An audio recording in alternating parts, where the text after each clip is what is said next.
আমি বললে কি আপনি নিষেধ করবেন? না, আপনি নিষেধ তো মানবেন না, কারণ নবী বলেছে 1001 জন জান্নাতে, 999 জন জাহান্নামে।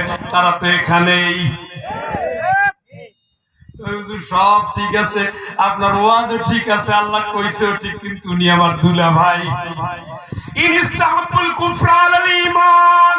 তোর বাপও যদি তোর ভাইও যদি তোর জন্মদাতা বাপ যদি হয়, আর যদি তোর রক্তের ভাই হয়, আমি আল্লাহ বলে দিলাম ওই ভাই ওই বাপ যদি তোর ঈমান ছেড়ে কুফরির দিকে ডাকে, আমি আল্লাহ বলে দিলাম ওদের কোনো কথা মানা যাবে যাবে। নিষেধাজ্ঞা কার? আল্লাহ। এখন ভোট যারে দেন, জোট যার সাথে করেন, কেশবপুরে মিছিল করবেন না মনিরামপুর না যশোরে, হিসাবটা করে নেন। আল্লাহ না করেছে আপনি হা করতেছেন, ইমানের জায়গায় কিন্তু আপনি নাই। আপনি যতই বলেন